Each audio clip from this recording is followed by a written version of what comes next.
ప్రతి వంటకి ఇంగ్రీడియంట్స్ అన్నీ ఒకటేనండి.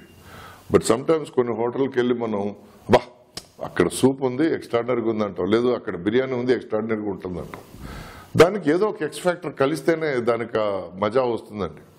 యాక్చువల్గా TDP and BJP are both మంచి ఒక హిస్టరీ ఉన్న పార్టీలు, రెండు పార్టీలు.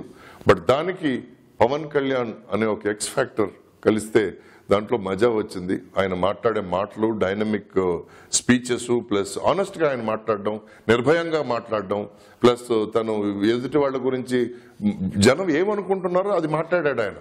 ఎక్కడా మాటలు దాచుకోలేదు. So hats off to Pavan Kalyan. ముందే చెప్పాను, ఇప్పుడు మళ్ళీ చెప్తున్నాను, hats off to Pavan Kalyan.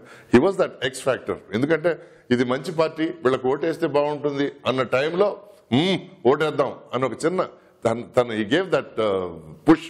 ఆ పుష్కి నేను డెఫినెట్గా నేను పవన్ కళ్యాణ్ గారికి రుణపడి ఉంటాను. Is my younger brother and hats off to him again. So ఈ combine Janasena, Telugu Desam party, Bharatiya Janata party, it's a very very positive కూటమి.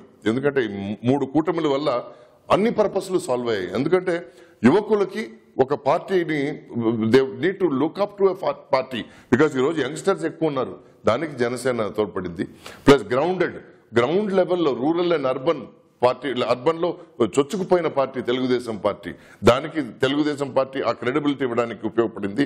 ప్లస్ పైనుంచి నార్త్ నుంచి ఒక హవా, ఒక సునామీ, ఒక గాలి దుమారం లాగా వస్తుంది ఒక పార్టీ.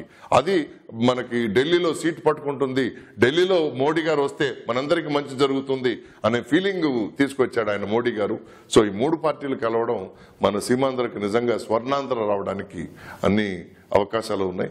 నేను I'm praying for that. So ఈ డెవలప్మెంట్ మాట్లాడే ఒక మనిషి, ప్లస్ ఆల్రెడీ మన గుజరాత్ లో డెవలప్మెంట్ చేసి చూపించిన ఒక మనిషి, ఇద్దరు కలిసి వస్తున్నారు అంటే అరే పర్వాలేదే